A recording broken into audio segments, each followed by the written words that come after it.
اسلام آباد نئی سیاسی جماعت عوامی تحریک نجات ATN کے چیئرمین محمد فاروق نے پارٹی کے قیام اور منشور کا اعلان کرتے ہوئے کہا کہ نئی سیاسی پارٹی بنانے کا مقصد عوام کو مشکلات، جھوٹ، کرپشن، رشوت، سود، نفرت، غیبت، مہنگائی، انتشار، فساد، دھوکہ اور ضمیر فروشی سے نجات دلانا ہے۔ تمام سرکاری ملازمین کو ریٹائرمنٹ پر اپنا گھر دیں گے، ہر علاقے میں ماہر ڈاکٹرز اور جدید مشینری پر مشتمل ہسپتال قائم کریں گے، دینی اور دنیاوی تعلیم پر خصوصی توجہ دی جائے گی، سلیبس مختصر مگر جامع بنایا جائے گا، استاد کو اس کا جائز مقام دیا جائے گا، ٹیکنیکل تعلیم پر بھی خصوصی توجہ دی جائے گی تاکہ نوجوانوں کو ہنرمند بنایا جا سکے، ملک سے دہشت گردی کا جڑ سے خاتمہ کیا جائے گا، سیاحت کے فروغ کے لیے سیاحوں کے لیے محفوظ اور پرسکون ماحول فراہم کیا جائے گا، ملک کے وقار اور سیکیورٹی پر کوئی سمجھوتہ نہیں کیا جائے گا، سفارش اور تکل کے نظام کو جڑ سے ختم اور میرٹ کو فروغ دیں گے، لیبر قوانین پر سختی سے عمل درآمد کریں گے، درآمدات کم اور برآمدات کو بڑھانا ہماری اولین ترجیح ہوگی۔ میدان میں آنا ہے، ہم اس مشن کو لے کے یہی پوائنٹ لے کے انشاءاللہ ہم عوام کی خدمت کے میدان میں آئے ہیں۔ اب یہ خدمت صرف تقریروں کی حد تک یا جلسوں کی حد تک نہیں ہوگی، ہمارے انشاءاللہ آپ لوگوں کو کام نظر آئیں گے۔ ہم اس طرح کے کام نہیں کریں گے کہ میڈیا پہ آ کے لمبی لمبی تقریریں، لمبی لمبی پلاننگ بتانا، جبکہ فزیکلی اس طرح کی کوئی چیز نظر نہ آ رہی ہو، تو اس طرح کی بات نہیں ہوگی۔ جو باتیں میڈیا کے سامنے ہوں گی وہی پریکٹیکلی انشاءاللہ کام ہوں گے، جو ہمارے پلاننگ کمروں میں بیٹھ کے کی جائیں گے وہی ہمارے کام انشاءاللہ، اور وہی باتیں میڈیا کے سامنے لوگوں کے سامنے کی جائیں گی۔ ہمارے قول و فعل میں تضاد نظر نہیں آئے گا، کوئی منافقت یا منفی سوچ والا کام نہیں ہوگا، کسی کے اوپر کیچڑ اچھالنا، کسی کی ذاتیات پہ باتیں کرنا، دوسروں کی غلط بیانی، اس طرح کی کوئی چیز نہیں ہوگی۔ پازیٹیوٹی کے ساتھ انشاءاللہ ہم ایک اچھا کام کرنے جا رہے ہیں۔ آپ لوگوں سے بھی ہماری یہ ریکویسٹ ہے کہ آپ لوگ ہمارے ساتھ تعاون کریں گے تو آپ لوگ دیکھیں گے کہ آپ لوگوں کو کام نظر آئیں گے۔ ہم کسی کو لڑنے جھگڑنے، کسی کی مخالفت، کسی شخص یا کسی پارٹی سے ہمارا کوئی جھگڑے نہیں ہے، نہ ہم کسی کے ساتھ کوئی اپنے آپ کو کمپیئر کرنے ہیں۔ ہم انشاءاللہ کام کرنے آئے ہیں اور آپ کو کام نظر آئیں گے۔ اب میں چند چیزیں پوائنٹ، ویسے تو آپ کو پتہ ہے آپ لوگوں کے پاس بھی اتنا ٹائم نہیں ہے، تو میں چند چیزیں جو ہیں وہ آپ لوگوں کے سامنے بیان کروں گا، جس میں ہمارا سب سے پہلا قدم ہوگا وہ ہم اس طرح کریں گے کہ ہمارے جو کسان ہیں، کسان آپ کو پتہ ہے قوم، کسی بھی قوم کی ریڑھ کی ہڈی کی حیثیت رکھتے ہیں، وہ بیک بون ہے کسی بھی کنٹری کی، کسی بھی کی، تو ہم سب پہلے ان کو فیسیلیٹیٹ کریں گے۔ پچھلے دنوں میں آپ لوگوں نے دیکھا ہے ان بیچاروں نے جو گندم کی ان کے ساتھ ہوئی ہے، جتنی انہوں نے محنت کی ہوئی تھی، جتنا انہوں نے پیسہ لگایا ہوا تھا، وہ بھی انہیں ریٹرن نہیں ہوا۔ تو ہم انشاءاللہ کسان کو سپورٹ کریں گے، بیجوں سے لے کے کھادوں اور ٹریکٹر تک، ایون کہ جتنی مشینری زراعت میں استعمال ہوتی ہے ہم ان کو انتہائی سستے داموں دیں گے۔ اگر کوئی انسٹالمنٹ پہ لینا چاہے تو ہم انشاءاللہ ان کو انسٹالمنٹ پہ بھی دیں گے،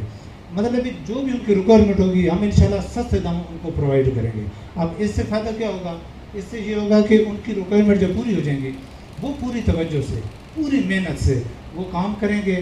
وہ جتنی بھی فصلیں ہماری کاشت ہوں گی، کپاس، گنا، چاول، سبزیوں تک، تو وہ پھر انشاءاللہ ہماری قوم کو رعایت ملیں گی۔ اب جب کہ ان کی ریکوائرمنٹ ساری پوری ہوگی تو انشاءاللہ وہ ساری چیزیں ہماری قوم کو رعایت ملیں گی۔ یہ مہنگائی میں ہمارا الحمدللہ اللہ کرے گا پہلا سٹیپ ہوگا کہ یہ چیزیں لوگوں کو بیسک ریکوائرمنٹس جو ہیں جو وہ سستی اور ایزی اپروچ میں ان کو ملیں گی۔ دیکھیں بنیادی ضروریات جو ہوتی ہیں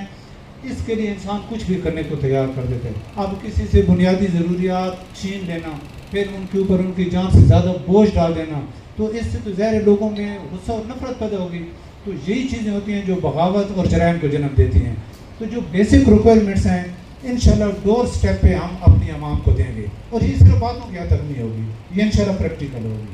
اس کے بعد جو ہمارا نیکسٹ سٹیپ ہوگا وہ ہوگا انڈسٹری۔ ہم انشاءاللہ مختلف ایریے میں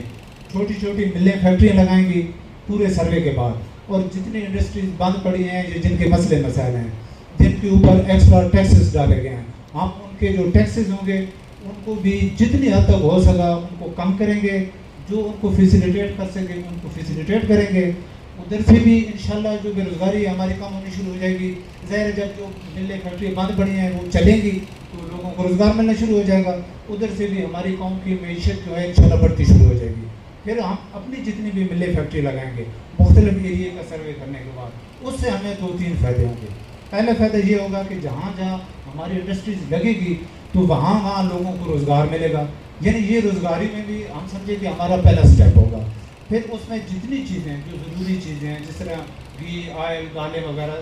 ساری چیزیں انشاءاللہ بہترین کوالٹی میں اور سستے داموں لوگوں کو پرووائڈ کریں گے۔ اب ادھر سے ایک تو نوکریوں والا سلسلہ بھی شروع ہو جائے گا، لوگوں کو کام بھی ملنے شروع ہو جائیں گے۔ پھر جتنی ہماری پروڈکٹس ہوگی ہم انشاءاللہ سستے داموں اور رعایت اور لوگوں کو ڈور اسٹیپ تک دیں گے، تو یہ اچھی کوالٹی بھی لوگوں کو مل جائے گی اور لوگوں کو اتنے زیادہ پیسہ بھی نہیں لگانا پڑے گا۔ اب ان چیزوں کے اوپر جو ہیڈ ہم بٹھائیں گے، ادھر ہم اسپیشلی فوکس کریں گے کہ کوئی سفارشی بندہ، کوئی نالائق بندہ، اس کا بندہ نہ آئے، قابل بندہ اس کے اوپر لگائیں گے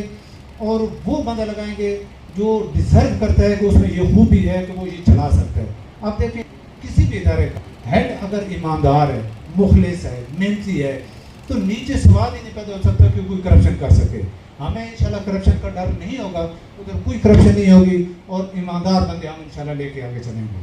پھر اس کے ساتھ ایک انتہائی اہم جو چیز ہے ہمارا، دیکھیں اللہ پاک نے یہ جو خطہ دیا ہے، یہ پاکستان، یہ اسلامی جمہوریہ پاکستان،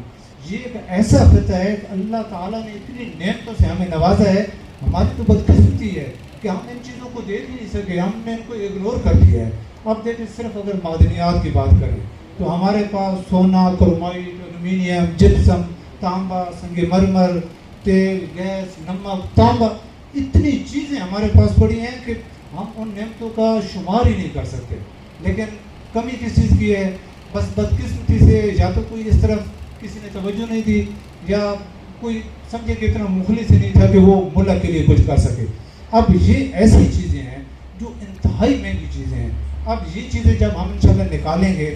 پراپر ایک ٹیم بنا کے، ماہرین کی ٹیم بنا کے، اس پہ پراپر کام ہوگا، یہ ساری چیزیں ہمیں تو اس سے اتنا پیسہ ملے گا، ہمیں کسی کے آگے